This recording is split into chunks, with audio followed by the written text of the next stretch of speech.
নির্বাচনে অংশগ্রহণ করতে যাচ্ছি। আজকে এই নির্বাচনে আমরা ধানের শীষ মার্কা প্রতীক পেয়েছি বিএনপি থেকে।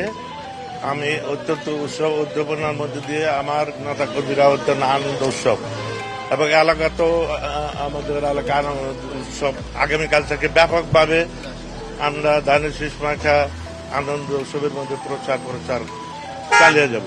এতদিন আমাদের নির্বাচন কমিশনার থেকে প্রচারণা নিষেধ ছিল। আজকে আমাদের প্রতীক বরাদ্দ দিয়েছেন। ইনশাল্লাহ আগামীকাল থেকে আমরা মাঠে প্রচারণা আনুষ্ঠানিকভাবে কার্যক্রম শুরু করব। কেমন দেখছেন পরিবেশ? হ্যাঁ, পরিবেশ ইনশাল্লাহ ঢাকা ৬ খুব ভালো, এবং যারা আছেন আমাদের প্রার্থী ডক্টর আব্দুল মান্নান সাহেব, ইশাক ভাই, আমাদের আরো 7 জন ভাই আছেন যারা নির্বাচন করবেন।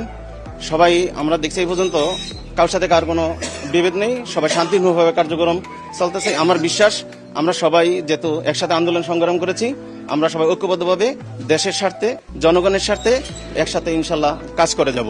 নির্বাচনে হার জিত থাকবে, যে জনগণ যাকে ভোট দিয়ে নির্বাচিত করবেন ইনশাল্লাহ তাকে আমরা পাশে থেকে সহযোগিতা করে যাব এবং সুন্দর একটি বাংলাদেশ বিনির্মাণের জন্য আমরা